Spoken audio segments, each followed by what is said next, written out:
Bien, entramos ya en esta última parte del tema 1 de lengua y literatura.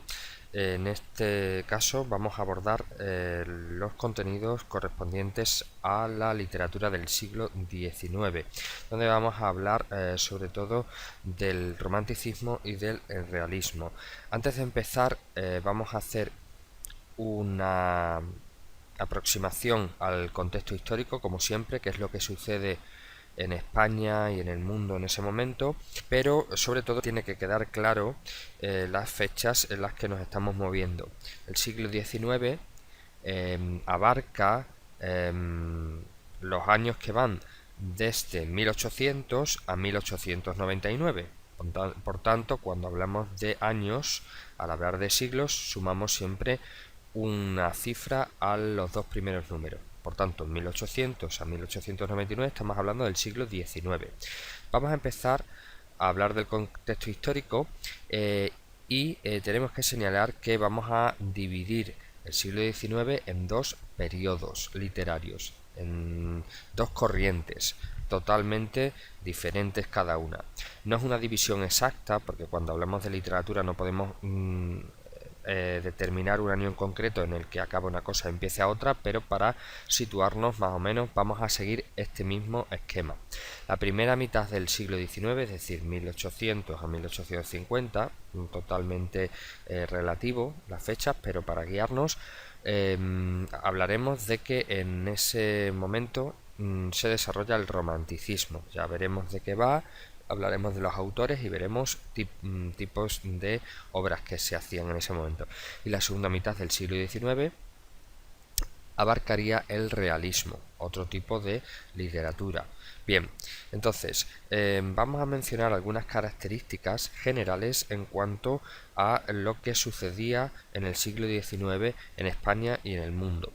Bien, sobre todo aparece una nueva clase social que cada vez tiene más importancia. Ha aparecido anteriormente, pero ahora cobra cada vez más importancia, que es la burguesía. Son las personas que tienen una clase social alta debido a su poder económico. Son los que dirigen empresas, establecen comercios y empiezan a ganar dinero y entonces contribuyen al poder económico en la época. Entonces esta es una nueva clase social que se concentra sobre todo en las ciudades. De ahí viene el término burguesía, de burgués, de burgo. Bien, empiezan también los primeros movimientos obreros. Ya sabemos que con la revolución industrial pues se inició también una diferenciación cada vez más separada entre el proletariado, los obreros y quien tiene en este caso el capital, la burguesía, dueños, los capitalistas. Entonces pues los obreros cada vez van a reclamar más derechos por sus condiciones laborales. Bien, y también tenemos que destacar el auge, la importancia de las ciudades sobre el campo, como en la ciudad empiezan a surgir nuevos negocios y relaciones comerciales, pues mucha gente emigra del campo a la ciudad. Bien, hablemos de la primera mitad del siglo XIX, que correspondería al romanticismo, en cuanto al contexto histórico. Bien, tenemos la invasión francesa a principios del siglo XIX que desencadenó la guerra de la independencia con Francia, es decir, los franceses intentaron invadir España con Napoleón, pero surgió la guerra de la independencia y pudimos expulsar. En España pues también hay reinado de reyes absolutistas como Fernando VII.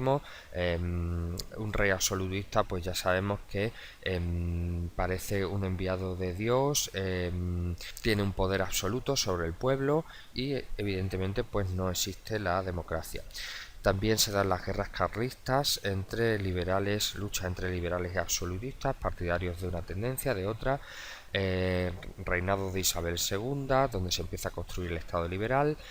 Existe mucha inestabilidad política, puesto que los gobiernos se suceden, y también inestabilidad económica que genera descontento en el pueblo. Por eso hay muchas revueltas y también inestabilidad. El ejército, a través de Espartero, pues empieza a controlar la política española. Y también tenemos que asistir al derrumbe del Imperio español, es decir, se empiezan a independizar colonias americanas que ya se conquistaron después del descubrimiento de América, y entonces pues ahora hay un periodo en el que cada colonia, cada territorio pues empieza a separarse, independizarse de la colonia de España.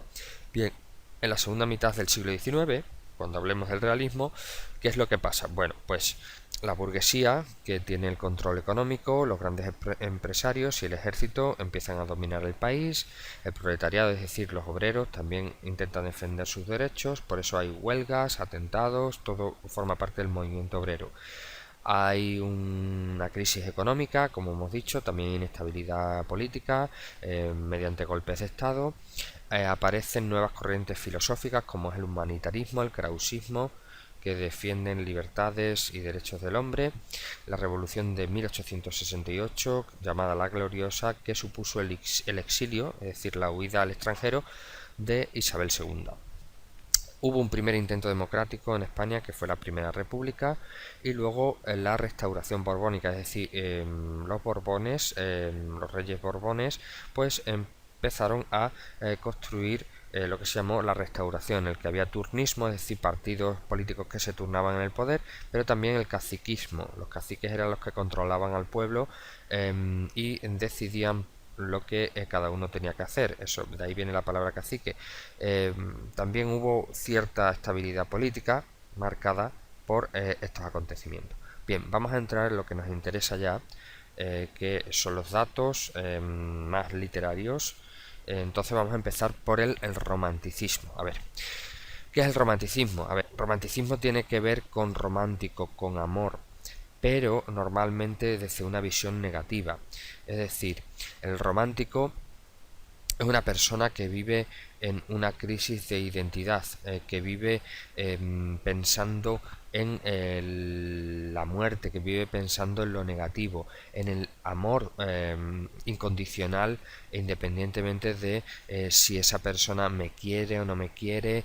El romántico es un lunático, es una persona fanática, es una persona que vive en crisis con el mundo que le ha tocado vivir, porque cree que no es el que él quiere.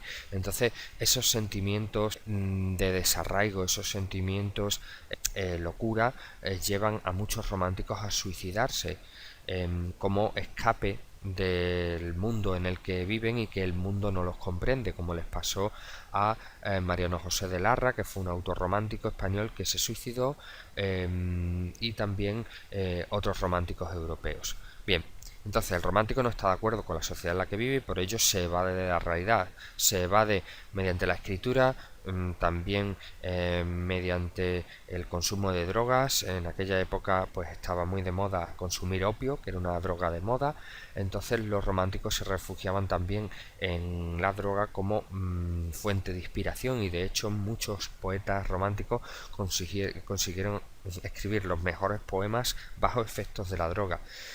Bien, entonces, ¿qué características tiene el romántico, el autor romántico, para evadirse de la realidad? ¿Qué fuentes de inspiración tiene para escribir? Bien, una fuente de inspiración es el subjetivismo, es decir, importa la persona, importa el yo, lo que me pasa a mí. No escribo sobre el paisaje, ni escribo sobre algo en concreto, escribo sobre mí, mis sentimientos. Entonces todo se escribe desde el corazón, desde la pasión, en oposición a la razón, la lógica, ¿vale? Que es la característica del siglo anterior, del siglo XVIII en el neoclasicismo. Entonces lo que importa son las pasiones, los sentimientos, yo como persona, lo que siento, lo que me pasa.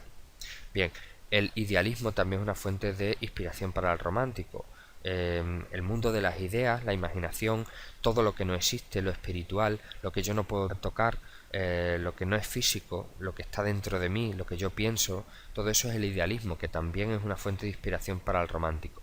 También el triunfo del yo, es decir, mi persona por encima de los demás, mis sentimientos por encima de los demás, ¿vale? Eso lo va a resaltar sobre todo el romántico en sus obras, sobre todo en los poemas. Bien, recordemos que el romanticismo, aunque utiliza mucho la poesía porque es el vehículo más natural para expresar los sentimientos, también hay obras románticas que escritas en teatro, como obra de teatro, o también como narrativa, es decir, en prosa.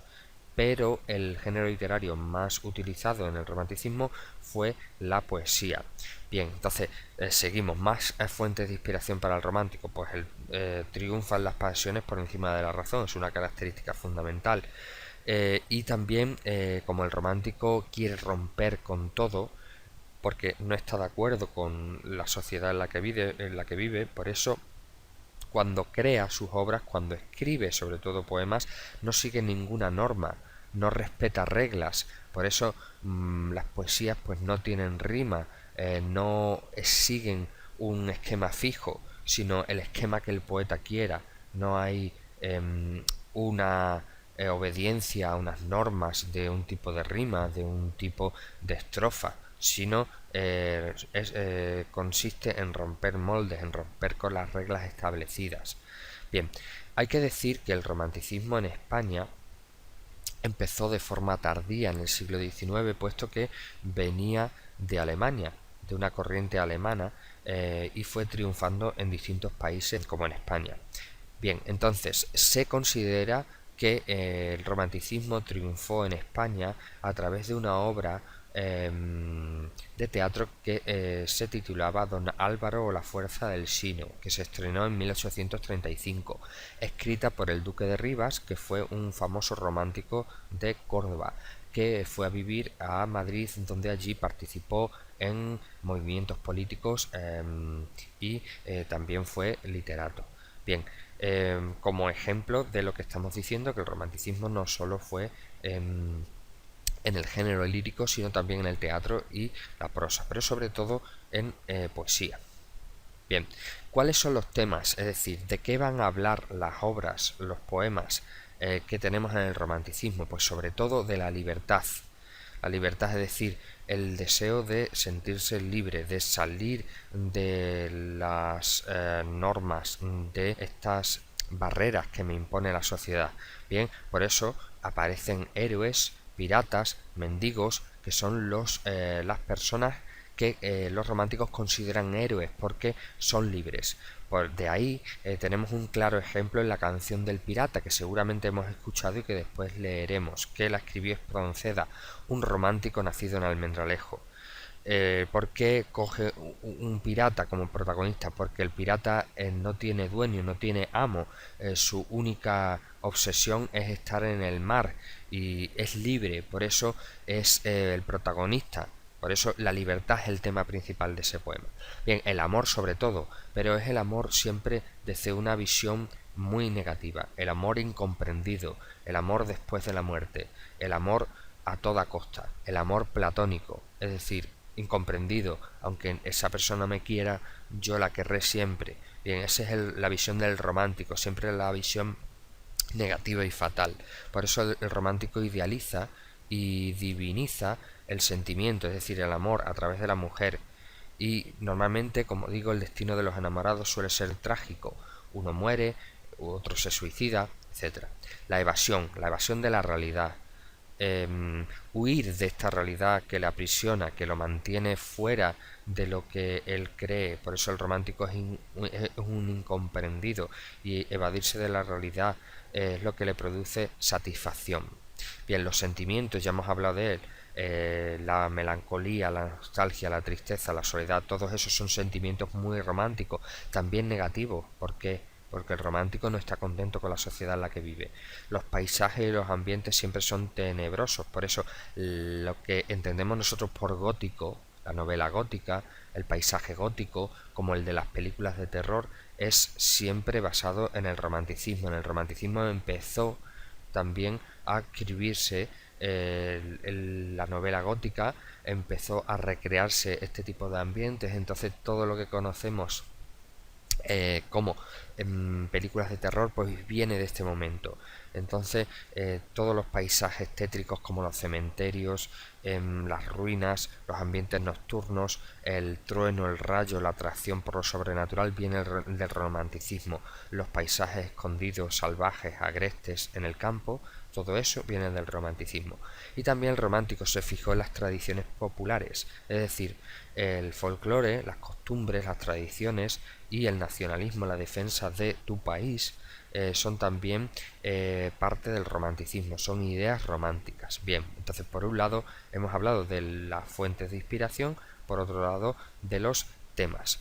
Vamos a avanzar entonces y vamos a hablar ahora de las principales obras, de los principales autores. Entonces, si hablamos de géneros literarios, ya sabemos que los géneros literarios tenemos tres tipos: la lírica o la poesía, la narrativa o prosa y el teatro o drama. Bien, entonces dentro de la lírica ya sabemos que vamos a encontrar toda la poesía. Es el género literario que mejor recoge los rasgos del romanticismo, porque hemos visto que como se expresan los sentimientos, pues la mejor manera de expresarlos es a través de la poesía. Luego la prosa o la narrativa vamos a encontrar sobre todo novela histórica, hablando de personajes históricos o de batallas o de acontecimientos históricos, y también costumbrismo. ¿Qué es el costumbrismo? Pues hablar sobre las costumbres, sobre las relaciones sociales de la época. Y en el teatro va a aparecer el drama romántico, es decir, la tragedia, la muerte por amor, cuando sobre todo en Don Álvaro, la fuerza del Sino, una persona se enamora de otra y solo puede conseguir el amor de esa persona casándose con ella, pero cuando normalmente la familia no acepta esa unión, pues se suelen escapar los amantes, o el padre de la amada reta al amado a un duelo y todo termina de forma trágica. Entonces en el teatro sobre todo se estila la tragedia romántica. Bien, ¿quiénes son los autores y las obras que nos tienen que sonar más importantes del romanticismo? Bueno, pues tenemos sobre todo a Espronceda, José de Espronceda, que fue un autor romántico muy destacado de la época, que nació en Almendralejo. De hecho hay un museo romántico en Almendralejo donde podemos comprobar y ver ropajes de la época, y también ambientes del romanticismo. Entonces conocemos a Espronceda por sobre todo la canción del pirata, que vamos a comentar después, pero también obras importantes de él pues era El estudiante de Salamanca, Canto a Teresa. También otro autor sevillano romántico muy importante fue Gustavo Adolfo Bécquer. Nos tiene que sonar poesía suya. ¿Qué es poesía? Y tú me lo preguntas. Poesía eres tú. Bien, es un verso típico de una poesía de Bécquer, donde sobre todo escribió rimas, pero también escribió en prosa leyendas, ¿vale? Rosalía de Castro, una gallega que escribía en castellano, pero también en gallego, por eso también le dio importancia a su sentir, a su identidad en gallega. Escribió un libro de poemas, se titulaba En las orillas del Sar.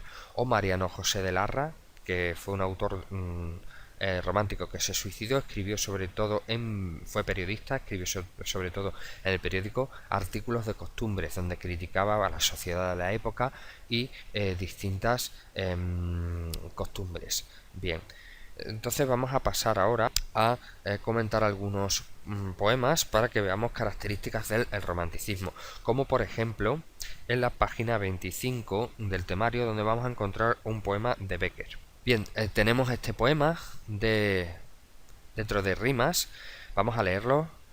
Olas gigantes que os rompéis bramando, en las playas desiertas y remotas, envuelto entre la sábana de espumas, llevadme con vosotras. Ráfagas de huracán que arrebatáis, del alto bosque las marchitas hojas, arrastrado en el ciego torbellino, llevadme con vosotras. Nubes de tempestad que rompe el rayo, y en fuego encienden las sangrientes orlas, arrebatado entre la niebla oscura, llevadme con vosotras. Llevadme por piedad a donde el vértigo con la razón me arranque la memoria. Por piedad, tengo miedo de quedarme con mi dolor a solas. Bien, este poema, totalmente romántico, nos habla de que el poeta pide la muerte como medio de escape de su dolor y soledad. Por eso se encomienda a las olas para que se lo lleven de en medio. Sufrirá de amor y lo que quiere es irse de este mundo. Entonces es un sentimiento muy trágico. Por eso es romántico. Hay sobre todo muchas exclamaciones, como vemos aquí. Entonces es expresivo, está expresando sentimientos, es subjetivo porque habla de lo que yo siento, es decir, del poeta mismo lo que siente, por eso exalta el yo, es decir, lo más importante es lo que a mí me pasa, lo que yo siento dentro del dolor. Todo esto son características románticas. Aparece una naturaleza salvaje, es decir, son olas que se rompen, playas desiertas y remotas, lleno de espumas, las olas, ráfagas de huracán, nubes de tempestad, rayo que se enciende en fuego. Todo eso forma una naturaleza salvaje. Hablamos de lugares lejanos, ¿no? Playas desiertas y remotas. También se utilizan adjetivos que son negativos, marchitas, oscuras, sangrientas, y sobre todo lo más importante es que es un poema. Por lo tanto, es la mejor manera de expresar sentimientos. Bien, vamos ahora a contemplar, a leer otro poema, un fragmento de la canción del pirata de Espronceda.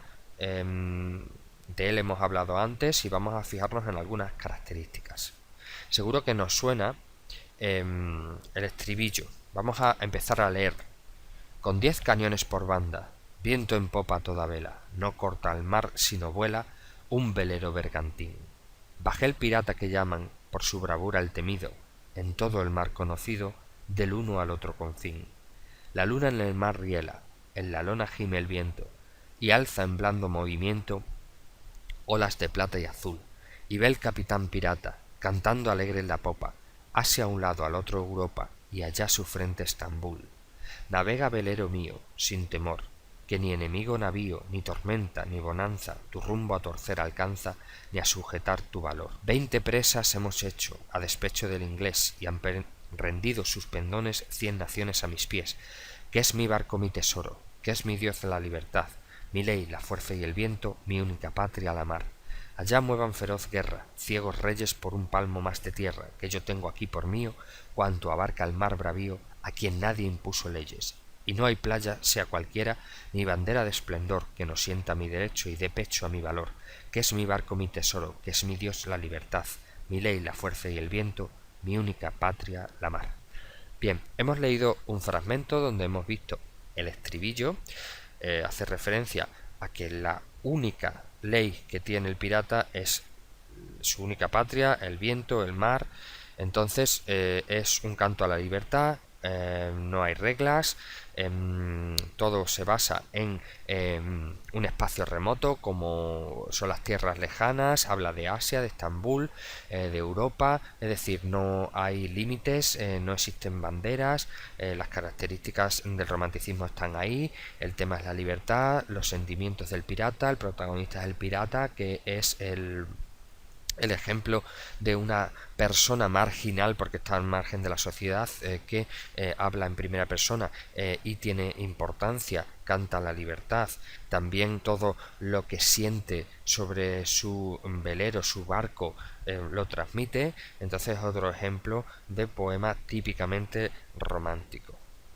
Bien, vamos a continuar con el segundo periodo literario que hemos mencionado a partir de la segunda mitad del siglo XIX, que es el realismo. Bien, el realismo se diferencia del romanticismo.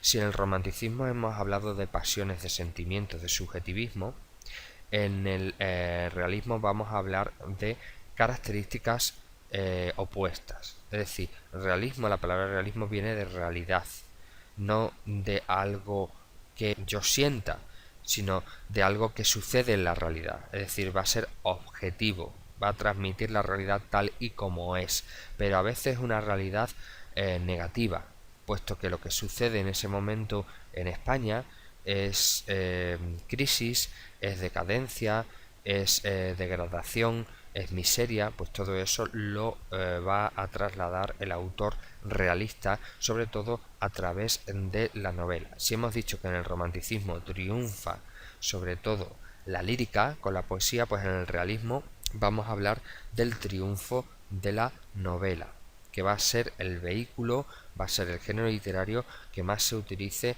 en esta tendencia literaria, puesto que es la mejor manera de observar la realidad y plasmarla mediante palabras.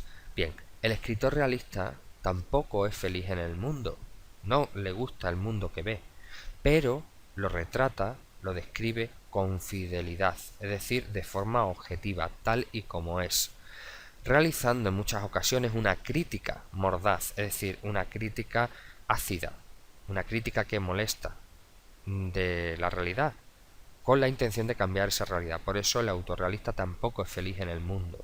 Bien, vamos a ver ejemplos de ese realismo. A veces el realismo, cuando es muy exagerado, se convierte en lo que se llama naturalismo. No tiene nada que ver con la palabra naturaleza. Lo explicamos. El naturalismo es una tendencia del realismo, una exageración del realismo. ¿Por qué naturalismo? Porque consiste en describir al hombre como si fuese un animal llevado por sus instintos. Entonces, el naturalismo, pues, dentro del realismo, pues me va a describir sucesos en los que entra de lleno temas muy sordidos, muy escabrosos, la miseria, la decadencia, la degradación, el ser humano casi como un animal. Entonces va a ser una visión muy negativa del realismo, el naturalismo. Entonces, el naturalismo lleva al extremo al realismo para mostrar una cara muy escabrosa, muy sórdida, muy desgraciada de la sociedad. Los temas que se van a utilizar en este caso pues serán la miseria, la decadencia, la opresión, la degradación, la sociedad rota, las relaciones imposibles, ¿vale? Sobre todo una autora que va a escribir dentro ya del puro naturalismo, dentro del realismo, es Emilia Pardo Bazán, como vamos a ver después. Bien, ¿cuáles son las características principales, las fuentes de inspiración del realismo? Que ya algunas hemos comentado, sobre todo el objetivismo, que es eso, es describir la realidad, contar lo que sucede en la realidad tal y como es. De ahí viene objetivo, por tanto, subjetivo será algo relativo al romanticismo. En el realismo hablamos de objetivismo, algo objetivo. ¿Por qué? Porque las obras literarias describen la realidad, alejándose de los sentimientos. Empirismo, ¿qué es el empirismo? Es comprobar que algo es verdad. Algo empírico es algo que puede comprobarse que es verdad, como si fuese un experimento científico. Por eso, en el realismo se defiende el progreso de la ciencia y el progreso en general, el avance de la sociedad. Se critica el momento en el que se está porque hay crisis, no hay avance, entonces se defiende la ciencia, que es la base del progreso. El estilo es un lenguaje sencillo, un lenguaje coloquial, pero cuidado, a veces no es fácil de entender porque es el lenguaje que se utiliza en la época, en el siglo XIX, que no es el mismo lenguaje que utilizamos hoy en día. Triunfa la razón por encima de la pasión, lo contrario que sucedía en el romanticismo. Si en el romanticismo hemos dicho que triunfa la pasión, los sentimientos por encima de la razón, aquí es al revés. En el realismo triunfa la razón, la lógica, por encima de la pasión.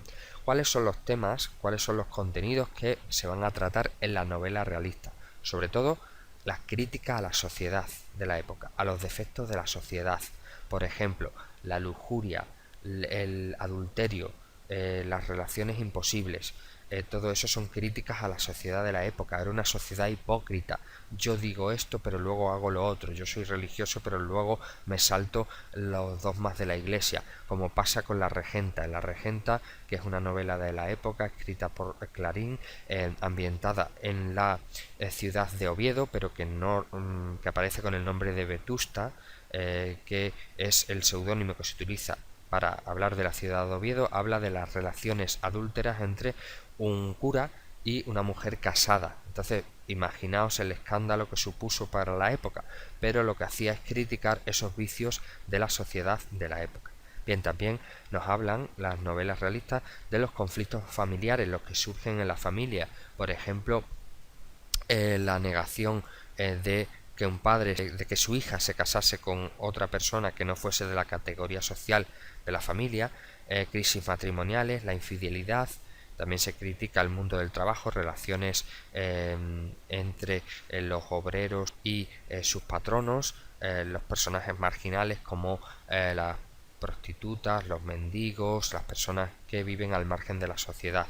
Paisajes, los paisajes pues son siempre descripciones minuciosas de los ambientes y de los lugares reales que existen en la realidad y que son cercanos a el mundo en el que vive el autor que escribe. Pero sobre todo, como hemos hablado, cuando tocamos el tema de los textos descriptivos, sobre todo en el realismo, vamos a encontrar textos descriptivos en las novelas, porque la novela es el mejor vehículo para hablar de la realidad. Bien, y sobre todo paisajes como la ciudad o el campo. Bien, esos van a ser en escenarios reales dentro del realismo. Continuamos, entonces, seguimos hablando del realismo y de los géneros literarios. Como hemos dicho, triunfa la novela. ¿Cuál va a ser el género literario por excelencia en el que se va a plasmar esta tendencia literaria? Pues la novela. Eso no quita para que haya género lírico o teatral, pero sobre todo vamos a trabajar en lo que más hay, que es la novela. Y hay que destacar un detalle importante sobre la novela. En el siglo XIX, como no existía la televisión, la única forma de entretenerse que tenía la gente, que por cierto, buen entretenimiento, que también lo es en la actualidad, era la lectura. Lo que pasa es que la novela en aquel entonces no se compraba directamente en una librería, o se iba a una biblioteca y se leía directamente, puesto que la novela se iba entregando poco a poco, es decir, como si fuese por fascículos, de la misma manera que hoy en día nos suscribimos nosotros a revistas de tirada quincenal, mensual o a fascículos coleccionables. Entonces, en aquel entonces se llamaba novela de folletín, porque se iba dando por entregas, cada semana, cada mes. Entonces yo no podía ir a una librería y comprarme una novela, compraba fascículos, es decir, por capítulos, y la iba leyendo poco a poco. Bien, ¿cuáles son los autores y las obras principales del realismo? Lo más importante, Benito Pérez Galdós, con Fortunata y Jacinta, Misericordia, entre otras novelas, Leopoldo Alas Clarín, con La Regenta, Emilia Pardo Bazán, que hemos dicho que fue una autora auténticamente naturalista, con Los Pazos de Ulloa, o José María de Pereda, que escribió Peñas Arriba. Bien, vamos ahora a analizar, a leer un ejemplo de un fragmento de Jarrapellejos, que fue una novela escrita por Felipe Trigo, que fue un escritor extremeño realista nacido en Villanueva de la Serena. Podemos encontrar el texto en la página 26 del temario. Pueden ustedes, si quieren, detener esta grabación para leer con detenimiento este texto. Es un ejemplo de una trama social en la que hay relaciones, crítica a la sociedad. El tema es que Jarrapellejos pide la honra de Isabel. Ya sabemos que la honra es la dignidad, la pureza, a cambio de sacar al padre de esta de la cárcel. Entonces ahí hay una trama social. Habla de pues relaciones sociales, críticas de la época. El estilo es un lenguaje coloquial adaptado siempre al personaje, de esa forma se acerca a la realidad. Se desarrolla la acción en un lugar concreto, La Joya, Extremadura, que el ambiente es real, descripción de costumbres de la época, jóvenes que se casan con el novio de siempre, con coche, con opinión respetable, luego hay adulterio, infidelidad, etcétera. Aparecen varios personajes. No es el autor el protagonista ni tampoco sus sentimientos, sino los otros personajes. Es un texto escrito en prosa y pertenece a una novela, que es el género narrativo. Bien, otra cuestión importante de la que hemos hablado cuando hemos tratado el texto narrativo es que sobre todo en la novela se va a utilizar, en este caso en el siglo XIX, en el realismo, el narrador omnisciente, que es el narrador en tercera persona que todo lo ve y todo lo sabe de los personajes, tanto lo que les pasa por dentro como lo que les pasa por fuera. Es decir, psicológicamente escribe diciendo lo que piensa ese personaje, lo que quiere pensar, lo que imagina, etcétera. Por eso vemos aquí un ejemplo. No es verdad tampoco, reflexiona. Cruz, que no eres torpe, mira un poco alrededor tuyo en la misma joya y dime si más de una mocita que acertó a elegir es todo el quiz de la cuestión. Es decir, todas estas palabras, reflexiona o esto entre paréntesis, es meterse dentro de la psicología del personaje, con lo cual es un narrador omnisciente, está hablando en tercera persona y sabe lo que le pasa a cada personaje por dentro y por fuera. Bien, eso sería un ejemplo de Felipe Trigo Jarrapellejos. Vamos también a analizar, a comentar otros textos. Por ejemplo, este de Benito Pérez Galdós, Misericordia. No lejos del punto en que Mesón de Paredes desemboca, en la ronda de Toledo hallaron el parador de Santa Casilda, vasta colmena de viviendas baratas alineadas en corredores sobrepuestos. Entrase a ella por un patio o corralón largo y estrecho, lleno de montones de basura, residuos, despojos y desperdicios de todo lo humano. En el centro de la habitación vio Benina un bulto negro, algo como un lío de ropa o un costal abandonado. A la escasa luz que entraba después de cerrada la puerta pudo observar que aquel bulto tenía vida. Por el tacto, más que por la vista, comprendió que era una persona.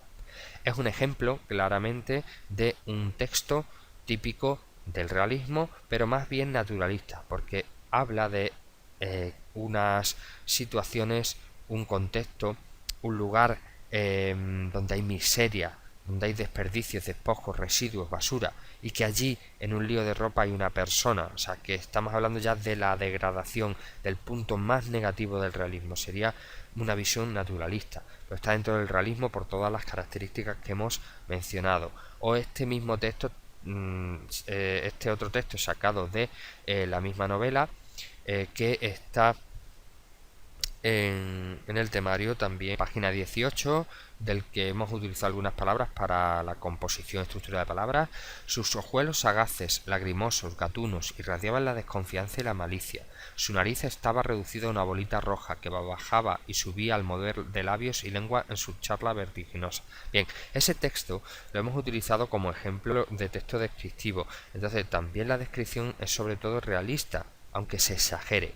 Es otro ejemplo de literatura realista donde utilizan pues la recreación en el personaje, en el ambiente, en el lugar.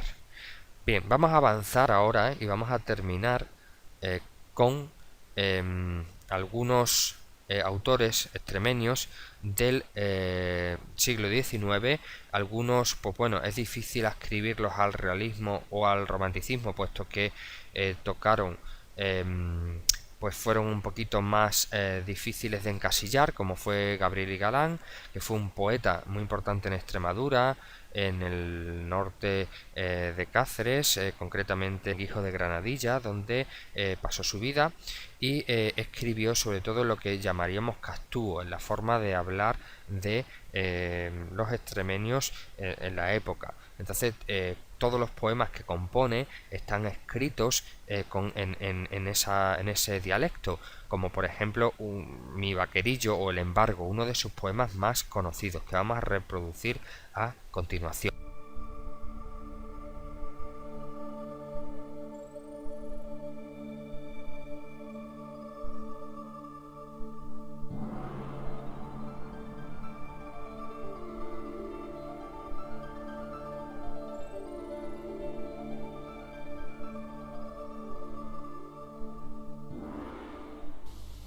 Señor juez, pase usted más adelante y que entre todos esos. No le dé a usted ansia, no le dé a usted miedo. Si venían de allí a afligirla, sostumbo a la puerta, pero ya se ha muerto. Embargar los avíos, que aún no hay dinero. Lo he gastado en comida para ella y en boticas que no le sirvieron. Y eso que me queda, porque no me dio tiempo a venderlo, ya me está sobrando, ya me está gediendo. Embargar ese sacho de pico y esa jose clavas en el techo y esa segureja y ese cacho liendro. Herramientas que no quedí una, ya pa' que las quiero. Si tuviera que ganarlo pa' ella, cualesquiera me quitaba ni eso. Pero ya no quiero ver ese sacho, ni esa jose clavasa en el techo, ni esa segureja, ni ese cacho liendro. Pero a ver, señor juez, cuidadito, si alguno de esos he osado de tocarle a esa cama donde ella se ha muerto.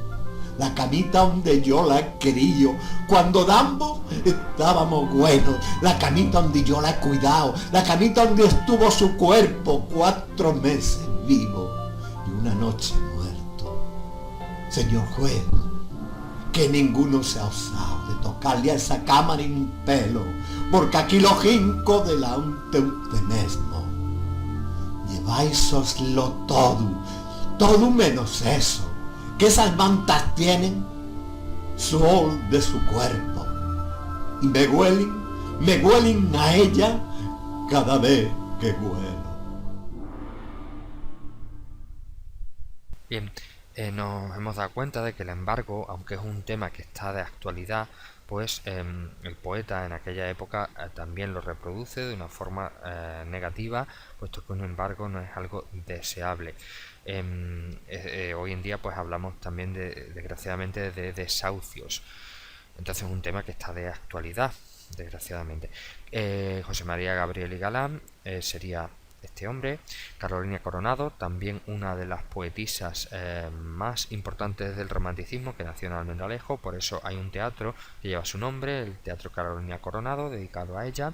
Una de las mujeres liberales más importantes de la época, que luchaba ya por aquel entonces por la igualdad entre hombres y mujeres. Uno de sus poemas más conocidos es Libertad. Y Felipe Trigo, este médico de Villanueva de la Serena, que también terminó suicidándose al conocer que iba a ser víctima de una terrible enfermedad.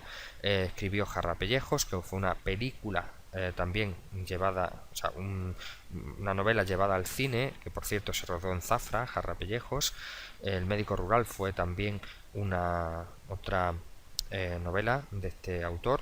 Y con esto terminamos la parte de literatura dedicada a los autores y obras de personajes extremeños. Ánimo y a la tarea. Sigan estudiando, sigan preguntando. Con esto acabamos el tema 1 de lengua y literatura.